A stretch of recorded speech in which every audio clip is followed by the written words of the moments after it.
Alright, so we're going to start this off a little different this time. I've had some comments and some questions, people wanting to see the shop. Kind of a little tour of what we've set up, so we'll start with that. So, come in the front door. This is the rural route doorbell.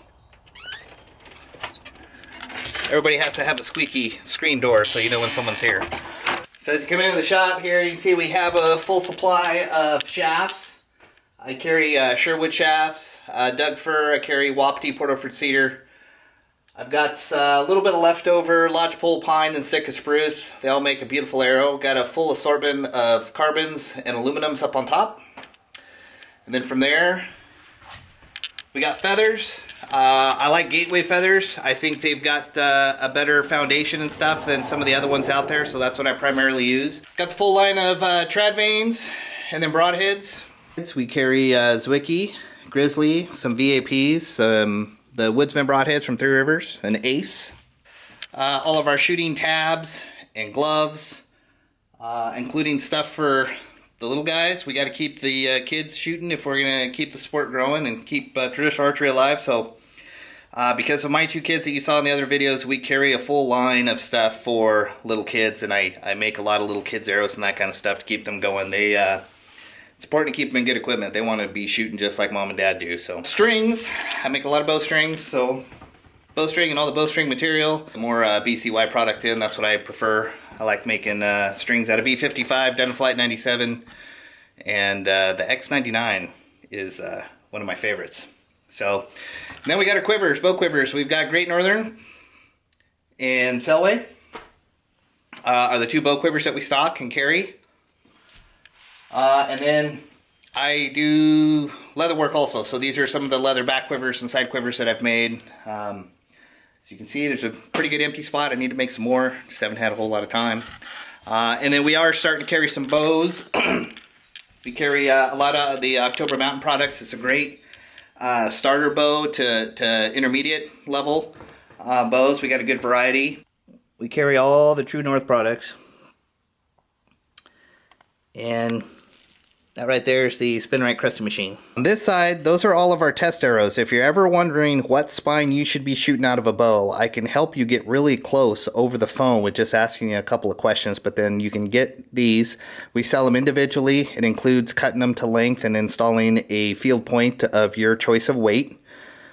And these all are hand spines, so then you can shoot them and figure out exactly what spine is going to shoot the best out of your bow.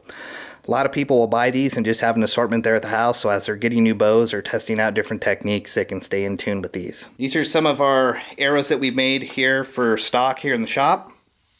This is where the ones that we're making right now in this video are going to end up being. And as you can see, we have them in a variety of spines ready to go. I'm down on a couple spines, but we're always working on making more. And then here's a full assortment of glue and field points. Okay, so we came outside real quick. Remember I was telling you there was two different methods of doing this. The white we dipped on after the sealer. The yellow we went right to the wood. Even though if you were to run your hand down these shafts, you're not going to feel it. But you can see the yellow when the paint is dipped directly to the shaft. You see a lot of the imperfections in the wood. Some of you might like the way that looks. I personally don't. It kind of gives them, I think it gives them an unfinished look. So I'm going to try to capture it here on camera, but it really shows up when you're outside of the natural light. When you're in the sun, you can look down and you can't feel them, but you can see the little bumps and stuff in the wood itself. So here's what I was talking about. You see how that's actually the paint that has that bumps. Once you put the clear coat over it, the shafts feel perfectly smooth, but you can see those imperfections. And now for the white ones, they got a nice finished look. There's no bumps on them. Definitely like the way those look better with crown dipping over the clear coat. All right, now to prep the arrows for the cresting bench. Because we dipped them and let them hang, they've got paint drips here on the end. You need to remove that first. For the most part, what I normally do is I just grab them and just pinch the paint off, turn them in my hand, and it comes right off, and you're down to the bare wood there. Here's a close-up of it. This one I've taken off already. This one, all you do is just grab it, pinch it, and they're good to go. Now, if you have to step away from them for too long, these have been drying for a couple of days, but if that gets too hard or you just are unable to do that, what you can do is you can stick them down on a cutting board here, get yourself a long knife blade, line them up, and then just cut them right where the wood ends. Scrape them off. Now you're going to, don't be too worried about taking too much of that paint off, because before you put your nocks on, you're going to scrape some of this off anyway, so you get good adhesion between the nock and the shaft. The next thing I like to do is take this 3M pad, and right where we're going to put our crest, I'll just lightly scuff it where I'm just going to knock down the gloss. And you want to be real careful to do this just where you're going to crest. You can scuff the whole thing.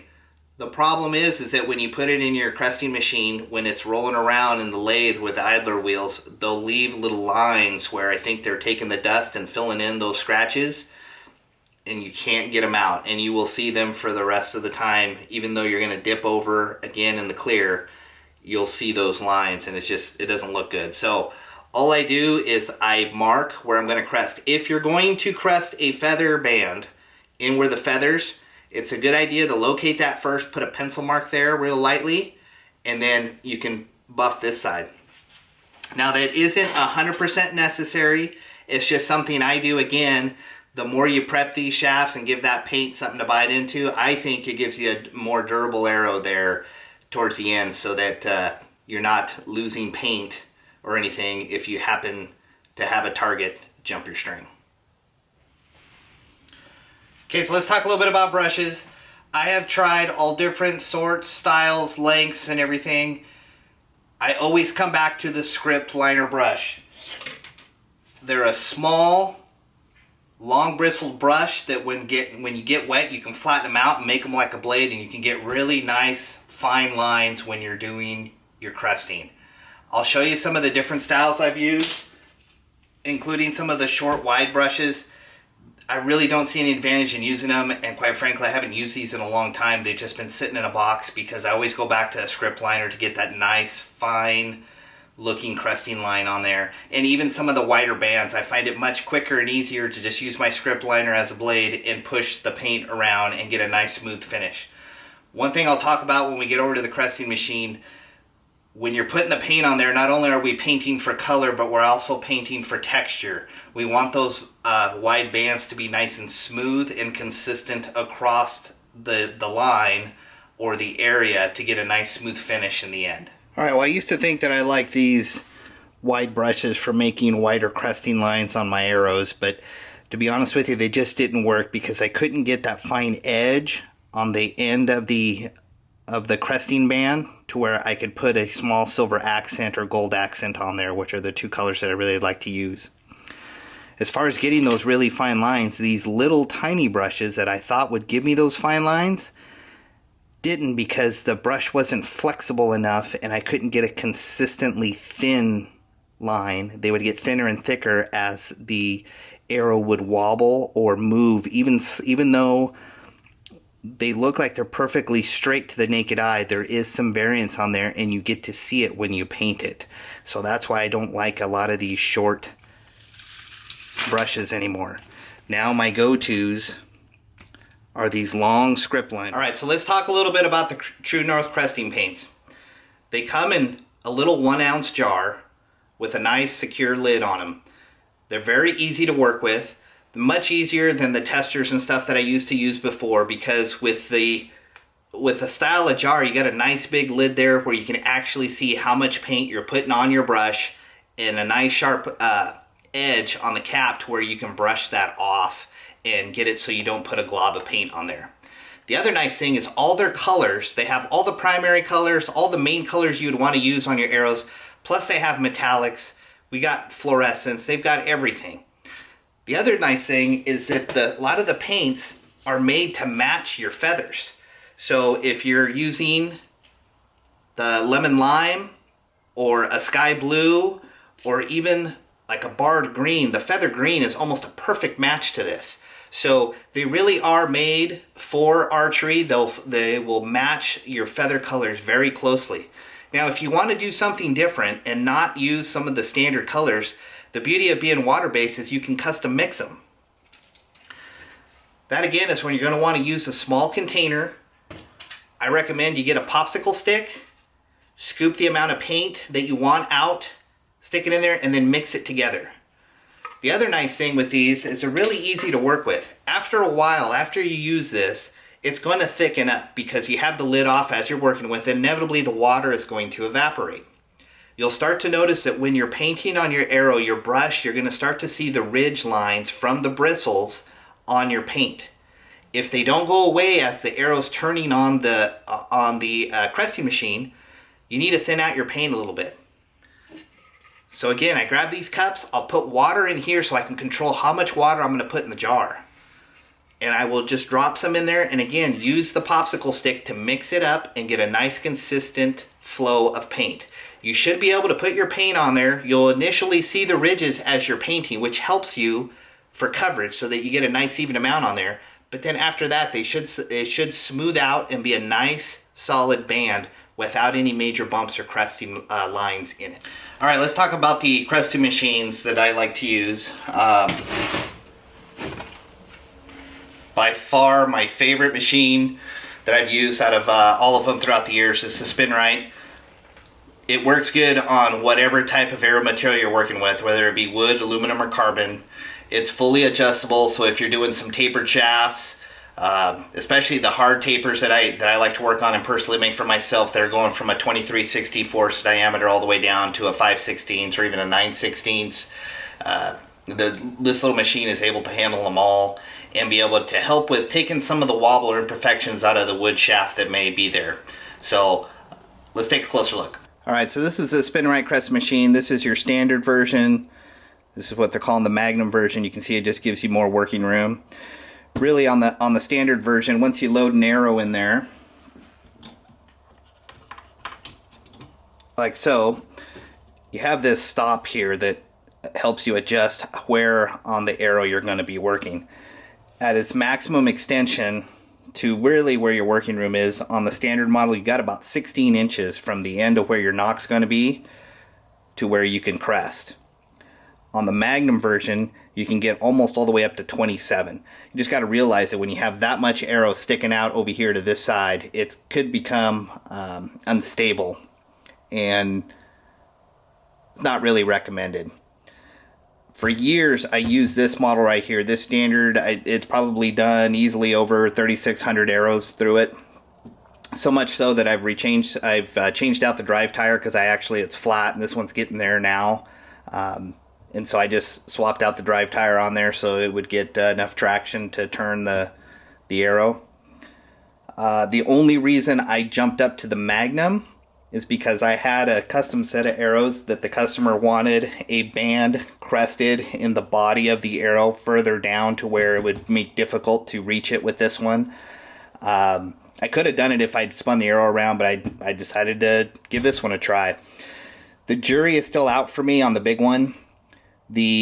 I'm working with Dan. Dan's the owner of Spinrite. He is awesome to deal with. I'm able to get a hold of him sometimes really late at night. I forget that I'm on the West Coast, and when it's evening here, it's nighttime back where he's at. But he's really good about replying back. We're working through some stuff on this one where it slows down the arrow a little much because there's so much weight out here. You can see it's a long distance from the drive wheel. So from the drive wheel all the way out to the end of the idler, you're looking almost 20 inches. So that's a lot of weight that's pushing down on the arrow, and it'll slow the arrow down from rotating. So I'm working through some stuff with him on that. In fact, I actually made a little modification to it. I put a piece of all thread with a coupler nut. So that way you can see it, coupler nut, so I can adjust this up and down and take some of the weight off of this arm. Seems to help, but Dan's working through some other things on the newer versions so that we can avoid that problem. But I actually like that thing. It actually is working out pretty good for me. But anyways, one of the things I recommend if you're going to use a Spinrite, get yourself a little box end wrench, because sometimes it's necessary to adjust these little idler wheels to adjust for any wobble or inconsistency in your shaft, and this makes it really easy to move the little O-rings there to keep those in place. So this is just a little open-end 10mm wrench that I got out of the toolbox, and it is now part of the archery shop, part of the cresting bench. So we'll go take a look at that now. Alright everybody, I hate to do it, but I gotta bust up this episode. It's getting too long, so we're gonna take a break right now. In the next episode, we'll actually start cresting the arrows. We're gonna do more than the 2 dozen that we've been working on this whole time, so that I can show you some different colors that are available through True North, and some of the tips and tricks that I've learned using some of the neons and some of the other colors that might be a little more finicky to use. So stay tuned. Hit that bell icon so you know when I post it. I'm unable to post them on a regular schedule, but at least this way you'll get notified when the new episode comes out, and you'll get to keep up with us. So thanks for watching.